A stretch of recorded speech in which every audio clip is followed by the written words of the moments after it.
So Christopher Nolan makes his 11th film in his nice filmography, but is this as good as his other previous movies? Let's get into it.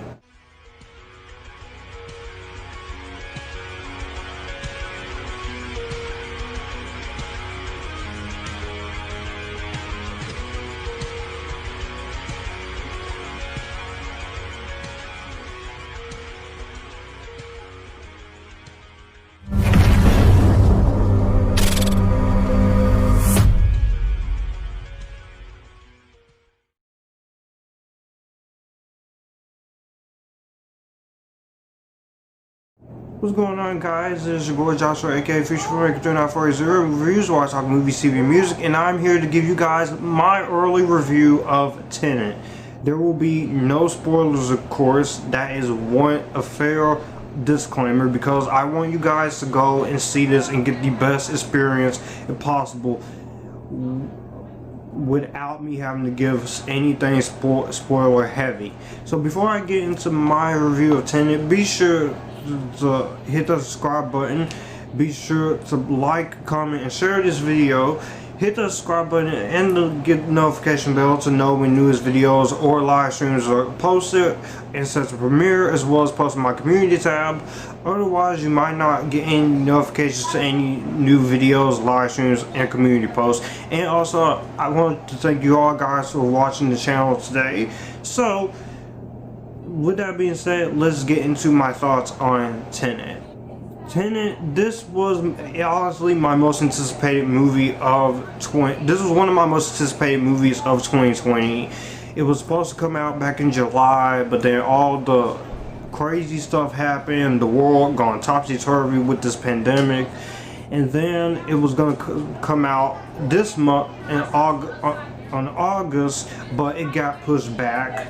And then to the release date that we have now, and so we now got this movie, and I'm just gonna say I was able to see this early before it even came out, and let me just tell you guys that you guys are in for a treat. If you love Inception, if you love Christopher Nolan, if you love espionage movies or mind benders or movies that are complex, you are very much gonna love this movie. Now, for some people, they are not gonna get every single detail that goes in this movie, and this is a movie that is going to require multiple viewings to fully understand the story, because like I just said, this is a very complex movie. So without spoilers, I'm gonna go ahead and get into what this movie is. This movie is, of course, written and directed by Christopher Nolan. This is his 11th feature in his filmography. This stars John David Washington, Elizabeth Debicki, Dimple Kapadia, Robert Pattinson, Michael Caine, Kenneth Branagh, Aaron Taylor Johnson, Fiona Dourif, and as well as a bunch of other peoples.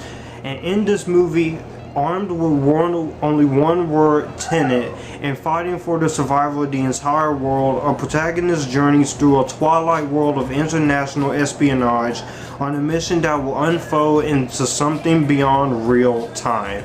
That is all I'm going to give for the plot synopsis, because I do not want to spoil nothing, because you guys, if you are safe, whether you want to or not, I want you guys to see this movie and get the best experience out of it possible. Again, so when it comes to this movie, Tenet, I was actually really excited to see it. It was definitely one of my most anticipated movies of this year. Christopher Nolan never disappoints with every movie he's done, whether it would be the Dark Knight Trilogy, Interstellar, Inception, most recently Dunkirk, and even his other movies like Insomnia and Memento and The Prestige, and of course following. This guy knows what he's doing. He knows how to make a film, and he shows why he is one of the best directors working today, and this movie continues to show and prove that. So there's a lot of good things for me to tell you, so no spoilers, of course. I'm gonna go straight into my positives, my little nitpicks, and then my overall thoughts. So let's go into everything I very much appreciate in this movie. And I gotta say, the first thing I really did appreciate about this movie is that the direction of Christopher Nolan is very well handled. This is a very well directed film. Every single movie just keeps you intrigued, it keeps you waiting, it keeps you wanting more as you watch the movie. And this is what Christopher Nolan does. He loves to have his audience think everything out for themselves. He doesn't like to tell you every single detail, even though he never has done a commentary. That's how you know he loves to just let his audience speak for himself. He doesn't let the audience play dumb. He doesn't let the audience think we're stupid. He lets the audiences think that we are watching a movie. And that is what I really do appreciate in Christopher Nolan's direction. His direction in this movie is fantastic. And his writing in this movie is fantastic. I will have to say, the writing in this movie, there is expository dialogue, but it was very, in the way of Inception, it was very interesting. It was very clever. It was very, very smart. It was very well written. And every single script the guy writes, he always manages to find that extra punch to make his scripts and make his stories worth telling. And as I said, this is a very complex movie, so you really do have to keep up with everything that's going on here, because if you don't keep up watching this movie, you will get confused. And I will have to say, there are some people who will watch this movie and they will get confused, but if you don't pay attention, you won't understand everything that's going on. And like I said, this will take more than one viewing to fully understand. But I sat through the entire length of this movie, which is 2 hours and 30 minutes. I sat there throughout this entire runtime, and I was just taking all the dialogue in. I was into the dialogue, I was into the story, and I was into everything that was going on. I wasn't dozing off, I wasn't confused. I just sit there like, this makes a lot of sense to me as it goes along. So, and that's why I really do appreciate with this movie and Inception, is that you do have to pay attention to everything that's going on in both of those movies. The same thing with Inception, same thing applies to this movie. And that is the work of a great director and writer like Christopher Nolan. Also, we have to talk about the cinematography here by Hoyte van Hoytema, which this is his third collaboration with Christopher Nolan following Interstellar and Dunkirk.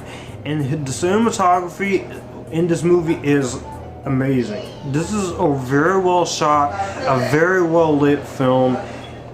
And this movie was shot completely on 70mm and IMAX cameras. And you do get that full feeling every time you watch a Christopher Nolan movie. It's well shot. I think the locations that are shown in this movie, from Denmark to Estonia to India to Italy to Norway to the UK to the US, they do a lot of traveling and moving around this movie. So that felt very much like you're into this. And then I will say, every single frame, every single camera angle and close up on either any of these characters or everything that goes on here, I think is very well done with cinematography.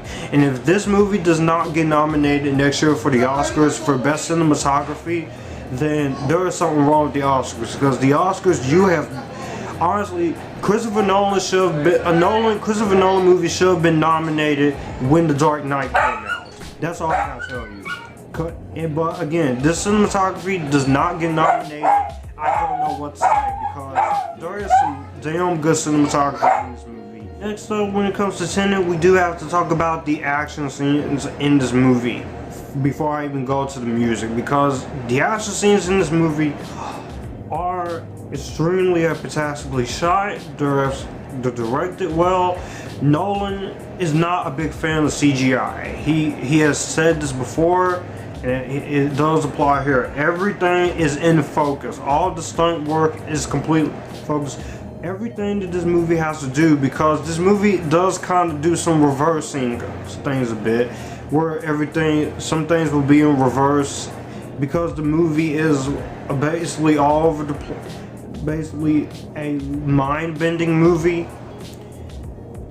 All the effects that they have with the practicality of it all makes it why the effects in this movie are really great, and the action scenes are really great. There is a scene in this movie where they actually blew up a real plane.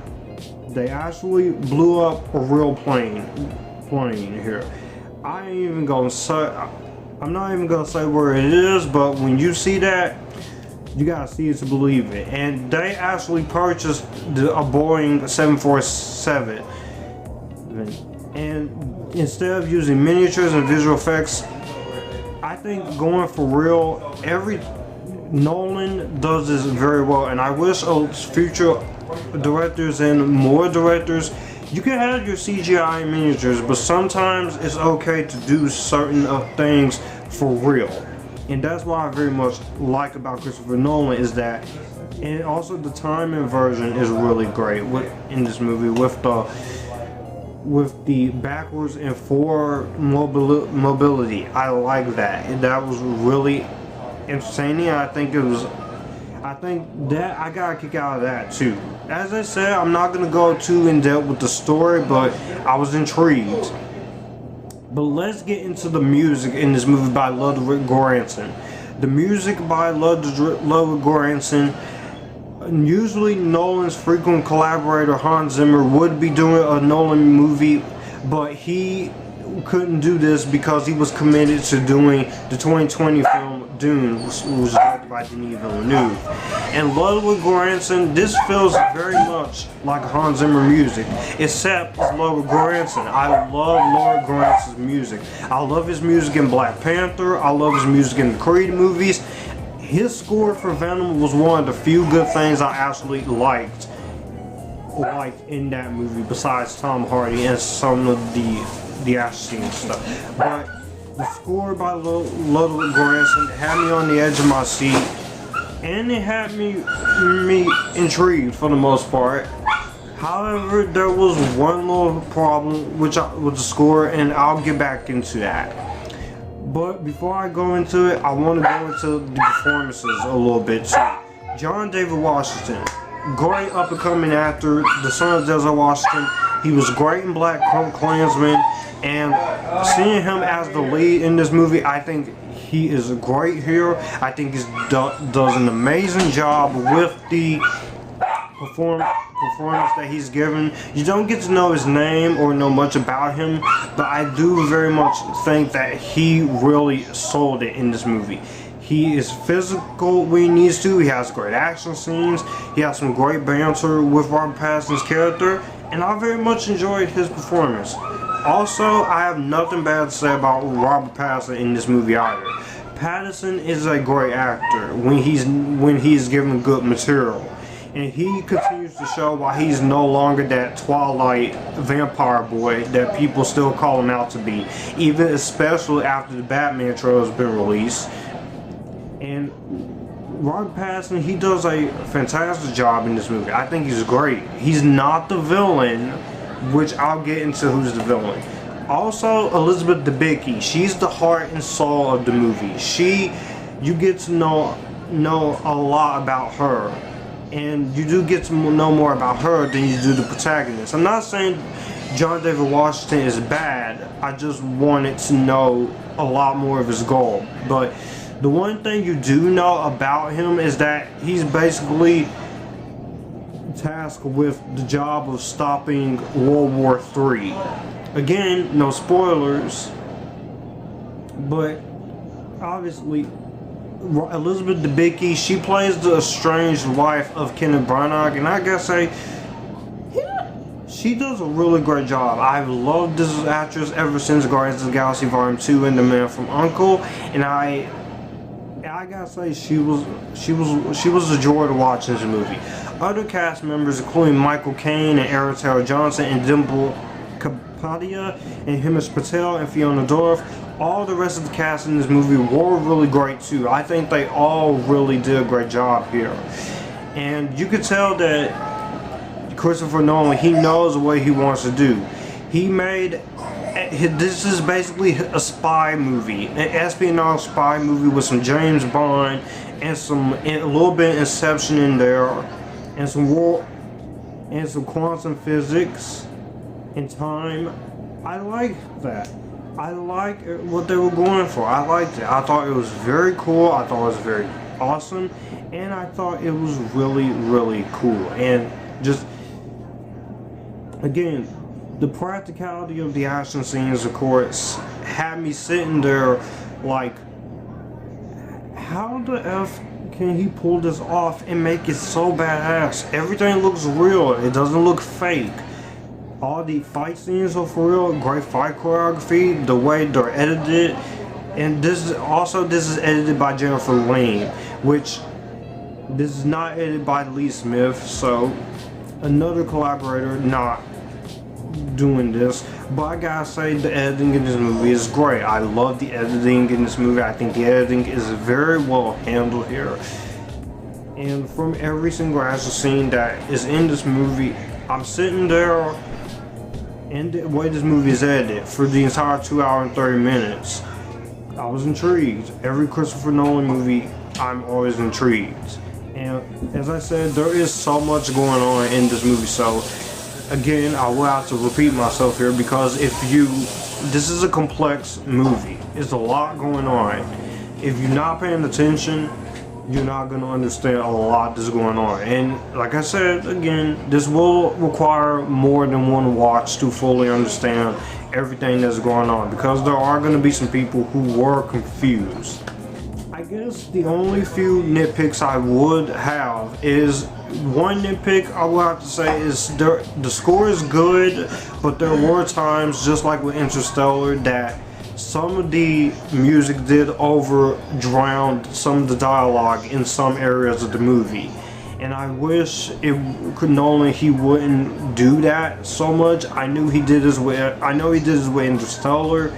It didn't bother me there, but here I was so caught up in the dialogue that I was like, tone down the music a little bit. But again, the music is still very much good in its own right. I just wish that some of the dialogue, some of it wouldn't distract the dialogue here. Yeah, I will say the other nitpick, I guess, is that Kenneth Branagh as the villain.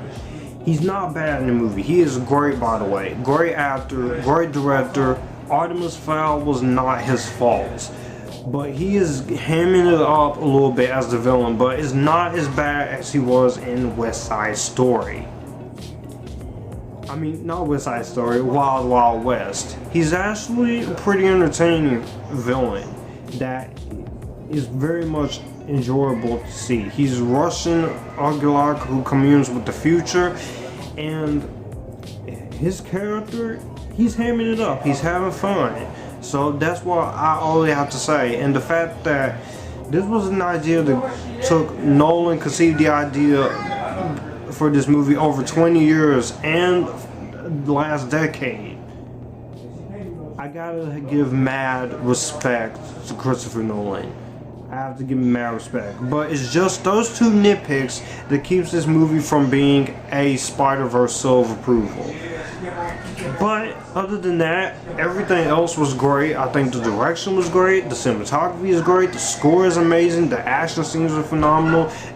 If you see this in the IMAX screen, find a big screen at IMAX and you will see this possible on the IMAX screen. Be sure to be safe though. And also the acting is great, the practicality and a lot of the action scenes are great. The dialogue was intriguing, the story was intriguing. I wasn't sitting there bored as I should have been with a movie like this. So basically, I'm trying to say, this ain't my favorite Nolan film, but this is a damn great film, and I can't wait to see what Christopher Nolan does next. And I can't wait for his 12th movie in his directorial career, wherever that's gonna be. So before I give my final thoughts on Tenet, All my social media links are in the description box down below. If you want to follow those, if you want to send money to my channel, or if you want to send fan mail, you can DM me or email me privately, and you can do that as well. And with that being said, let's get into my final thoughts on Tenet. All in all, Tenet was a great film. This is definitely one of the best movies of the year. I know this movie is not going to be for everyone, just like Interstellar was. Because this is a very complex film, and it will require multiple viewings. I do plan on watching this movie again. I do plan on, whenever this comes out, get that Blu-ray, or that 4K, or that DVD, whichever one I choose. Go out and see this movie when it comes out this Friday or Thursday, when you can, and see it, watch it, have a good time. Be sure to be safe though if you're gonna see this in any area. This is a really great film. Chris Nolan continues to impress. I love this movie. This is definitely one of the best movies of 2020, and for a movie that was supposed to come out back in the summer, it's better late than never that we got this. But I'm just curious how this movie will do, since the pandemic is doing well, but it's still going. But everything about Tenet is great. Like I said, if you would have just have some of the music not distract some of the dialogue, and kind of fix up a little bit of Kenneth Branagh as the villain, which he's not bad, I think this would have been a perfect score, just like with Dunkirk, if I would have given it a perfect score. So all in all, Tenet is a great film, and with that being said, I'm going to go ahead and give Tenet a better than Vampire Academy. So that was my early review of Tenet. What did you guys think of it in the comment section down below? And you guys keep it cool and join the Epictasticness.